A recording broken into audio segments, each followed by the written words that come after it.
Good morning. Happy Friday. Today's the 20th of March. This is Sober Readings. Today's reading from Daily Reflections. Love and Tolerance. Love and tolerance of others is our code.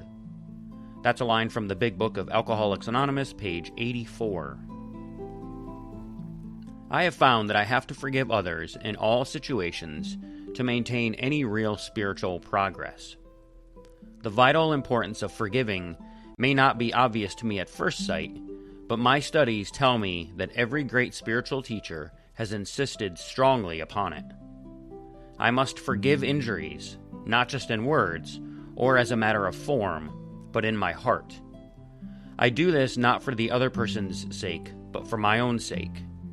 Resentment, anger, or desire to see someone punished are things that rot my soul. Such things fasten my troubles to me with chains. They tie me to other problems that have nothing to do with my original problem. Today's reading from 24 Hours. March 20, AA Thought for the Day.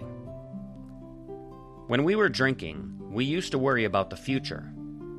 Worry is terrible mental punishment. What's going to become of me? Where will I end up? In the gutter or the sanitarium? We can see ourselves slipping, getting worse and worse, and we wonder what the finish will be. Sometimes we get so discouraged in thinking about the future that we toy with the idea of suicide. Ask yourself, in AA, have I stopped worrying about the future?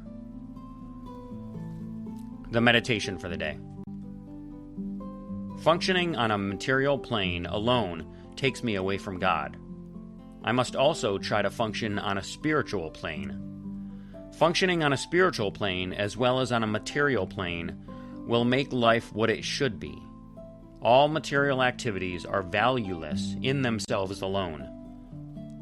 But all activities, seemingly trivial or of seemingly great moment, are all alike if directed by God's guidance. I must try to obey God as I would expect a faithful, willing servant to carry out directions. Today's prayer for the day. I pray that the flow of God's Spirit may come to me through many channels. I pray that I may function on a spiritual plane as well as on a material plane. And today's final reading is from As Bill Sees It. Today we're reading from page 262. Individual responsibilities. Let us emphasize that our reluctance to fight one another, or anybody else, is not counted as some special virtue which entitles us AAs to feel superior to other people. Nor does this reluctance mean that the members of AA are going to back away from their individual responsibilities as citizens. Here, they should feel free to act as they see the right upon the public issues of our times. But when it comes to AA, as a whole, that's quite a different matter. As a group, we do not enter into public controversy because we are sure that our society will perish if we do. And that's from the 12 and 12, page 177. Before I close, I'd like to comment on this reading from As Bill Sees It. In this first line, it talks about our reluctance to fight one another or anybody else. And it just reminds me of page 84 of the Big Book, where it says, we ceased fighting anything or anyone, even alcohol. And what they're talking about is the shift from resistance to acceptance. And it indicates a shift towards accepting rather than fighting life circumstances and my past and everything else that life throws at me during the day. It allows for a certain level of emotional and mental peace during my day because it's a turning point where I no longer feel like alcohol is the enemy and I'm fighting every day. And for me, that obsession has been lifted, but that was only through working the 12 steps of the program, attending meetings regularly, and staying active in Alcoholics Anonymous. I was having a conversation with my therapist just the other day, and it kind of ties into this individual responsibilities topic and fighting everything and everyone. And he brought up the concept of relapse of thought versus relapse of behavior. And the amount of time between those relapses of thought should get farther apart as time goes on in sobriety.